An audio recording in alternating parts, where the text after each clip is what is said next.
जय हिंद। तो आज हम लोग आसियान कंट्रीज़ को देखेंगे। पहले हम लोगों ने सार्क कंट्रीज़ को पूरा कवर कर लिया है। आज हम लोग आसियान कंट्रीज़ को देखते हैं। साउथ ईस्ट एशियन नेशन, जिसे आसियान कहा जाता है, साउथ ईस्ट एशियन नेशन, जितने भी दक्षिण और पूर्व में स्थित जितने भी देश हैं उन्हें आसियान कंट्रीज़ कहा जाता है।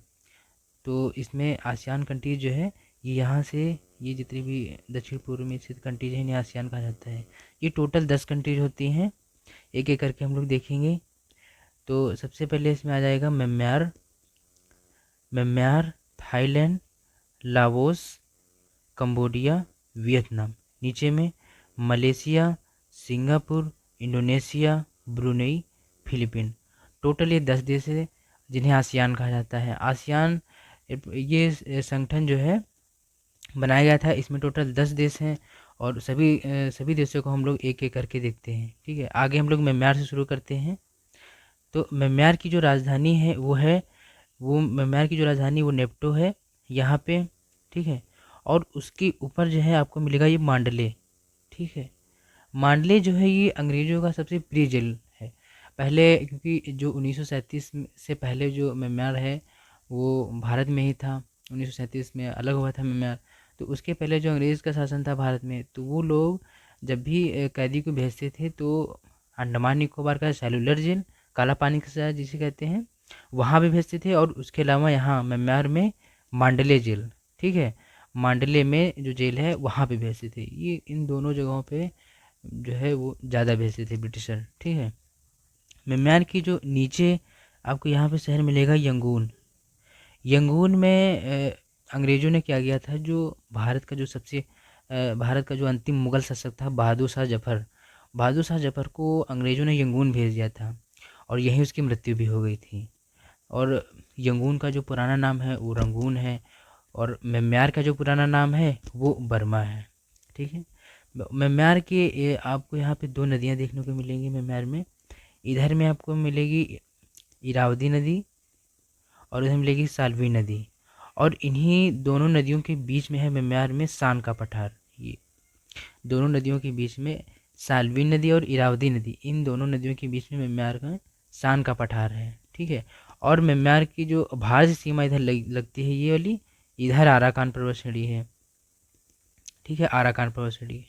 म्यांमार में ज़्यादा लोग बौद्धिस्ट हैं और जिधर जो भी धर्म की इधर ज़्यादा अधिकता होती है तो वहाँ उसके पवित्र स्थल भी होते हैं। तो म्यांमार में सडिम पैगोडा ज़्यादा है। सडिम पैगोडा असल में जो बौद्ध मंदिर होते हैं वो सडिम पैगोडा, पैगोडा मतलब बौद्ध मंदिरों को कहते हैं। वो यहाँ सबसे ज़्यादा बौद्ध धर्म को मानने वाले भी हैं। ठीक है, तो ये देखेंगे आप यहाँ पे, तो ये महात्मा बुद्ध जी की मूर्ति है, ये सडिम पैगोडा। ये यहाँ काफ़ी अधिक मात्रा में सडिम पैगोडा मंदिर पाए जाते हैं। ठीक है, आगे हम लोग थाईलैंड देखते हैं। थाईलैंड की राजधानी बैंकॉक है। ठीक है, थाईलैंड को सफ़ेद हाथियों का देश कहते हैं। ठीक है, ये सफ़ेद हाथी यहाँ पे बहुत ज़्यादा पाए जाते हैं, क्योंकि इसे सफ़ेद हाथियों का देश ही कहते हैं थाईलैंड को। ठीक है, थाईलैंड के नीचे आपको एक शहर मिलेगा पटाया। ठीक है, यहाँ ये पटाया शहर जी। ठीक है, और इसके यहाँ पे सबसे नीचे इधर मिलेगा जो ये द्वीप जैसा दिख रहा है, ये यहाँ पे एक शहर है फुकेत। ये दोनों शहर जो है उसके पर्यटन के लिए दृष्टि से बहुत ज़्यादा महत्वपूर्ण है थाईलैंड में। इन दोनों शहरों में पर्यटन खूब भर भर के आता है। ठीक है, और म्यांमार में एक यहाँ पे क्रा जल संधि है। यहाँ पे क्रा नहर जल संधि, असल में म्यांमार ये कह रहा है, थाईलैंड की जो मलक्का जल संधि से जो जहाज़ें जाती हैं मलक्का के रास्ते हुए, तो उधर से जाती हैं रास्ते से, ये सोच रहा है कि हम अपनी पूरी जो ज़मीन है यहाँ से, ये ज़मीन यहाँ से अपनी काट के यहाँ से एक नहर बना देते हैं, जिसे क्रा नहर जल संधि कहा जा रहा है। तो अभी कंप्लीट नहीं हुई है पूरी, इस पे काम अभी चल रहा है। ठीक है, आगे हम लोग देखते हैं। म्यांमार को सफ़ेद हाथियों का देश कहते हैं, तो यहाँ पे देखेंगे पूरा सफ़ेद हाथी है, पूरा सफ़ेद हाथियों का देश ही है। सफ़ेद हाथी यहाँ पे बहुत ज़्यादा अधिक मात्रा में पाए जाते हैं। ठीक है, आगे हम लोग लाओस देखते हैं। ठीक है, लाओस की राजधानी जो है वियंटाइन है। ठीक है, ये इसकी राजधानी वियंटाइन है। और लाओस जो है एक लैंड लॉक कंट्री है। लैंड लॉक कंट्री आप अब देखेंगे जो एशिया एशिया का जो पूरा मैप है उसमें देखेंगे कि जो लैंड लॉक कंट्री वो होती है जिसकी अपनी कोई समुद्री सीमा नहीं होती है, जो मतलब उसका अपना कोई समुद्र नहीं होता है, ठीक है, उसे लैंडलॉक कंट्री कहते हैं। और डबल लैंडलॉक कंट्री उसे कहते हैं जो जो लैंडलॉक कंट्री से घिरे हों, ठीक है, जो लैंडलॉक कंट्री हो और उससे भी अगर कोई बीच में देश है लैंडलॉक कंट्री से, ठीक है, बीच में, तो उसे डबल लैंडलॉक कंट्री कहते हैं। और बफरिंग कंट्री उसे कहते हैं जो दो बड़े देश हैं, जैसे एक इधर बहुत सारा, इधर मतलब जैसे इधर बहुत बड़ा देश है ये, और एक इधर पूरा बड़ा सा देश है, और इसके बीच में जो अगर कोई छोटा सा देश है, ठीक है, और इनकी जो मतलब ये मान लीजिए यहाँ से है ये यहाँ तक, और ये इधर यहाँ से है, ठीक है, ये तो इधर मतलब उसकी जब जो सीमा है केवल दो ही देशों में रह जाती है, तो उसके बीच उसको जो है बफरिंग कंट्री कहते हैं, ठीक है। और लैंडलॉक कंट्री भी हो जाएगा अगर उसकी सीमा दो देशों के अलावा कहीं नहीं जा रही है, समुद्री भी सीमा नहीं है, तो लैंडलॉक कंट्री हो जाएगा, साथ ही साथ वो बफर कंट्री भी कहलाएगा। बफर कंट्री ऐसे उसे कहते हैं मतलब जो दो बड़े देशों के बीच में एक छोटा सा देश हो, तो उसे बफर कंट्री बोलते हैं, ठीक है। और लाओस का में एक बिजली घर बनाया था चीन ने, और उसको फिर डेप ट्रैप में फंसाकर पूरा बिजली का रेट अपने हाथों में कर लिया था। और चाइना की नीति बहुत ख़राब है, वो उसके डेप ट्रैप फंस गए तो एकदम बर्बाद कर देता है पूरे सभी देशों को, ठीक है। आगे हम लोग देखते हैं, म्यांमार, थाईलैंड, लाओस हो गया। कंबोडिया को देखते हैं। तो कंबोडिया जो है इसकी राजधानी है नामपेन, ठीक है। कंबोडिया की जो है राजधानी नामपेन। और कंबोडिया जो है एक तटीय देश है, देखिए इसकी समुद्री सीमा है ये अपनी इसकी इधर, ठीक है। और कंबोडिया में पहले भारत का ही शासन था। यहाँ सूर्यवर्मन ने अंकोर वाट का मंदिर बनवाया था जो विष्णु भगवान का था, ठीक है। कंबोडिया में पहले मतलब ये पूरा जो है म्यांमार से लेके लाओस, कंबोडिया, भारत पूरा था यहाँ तक, ठीक है। तो यहाँ पे एक हिंदू राजा थे सूर्यवर्मन, तो उन्होंने यहाँ विष्णु भगवान का अंकोर वाट का मंदिर बनवाया था ये, ठीक है। अंकोर वाट का मंदिर है, ये बहुत विशाल मंदिर है, हिंदू मंदिर है, ठीक है।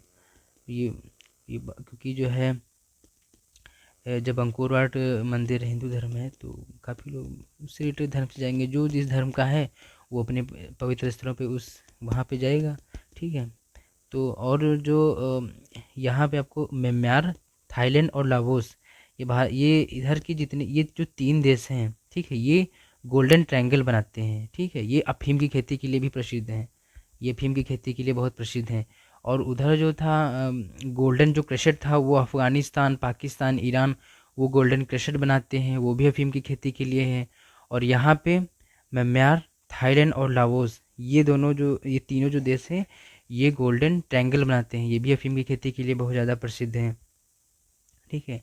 आगे हम लोग वियतनाम को देखते हैं, ठीक है। वियतनाम यहाँ से पूरा ये, ठीक है, ये वियतनाम है। और ये नीचे वाला हो गया कंबोडिया, ठीक है।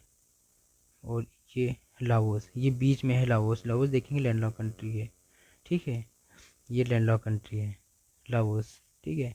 तो वियतनाम जो है इसकी राजधानी हनोई है, ठीक है, ये यहाँ पे है, वियतनाम की राजधानी है हनोई।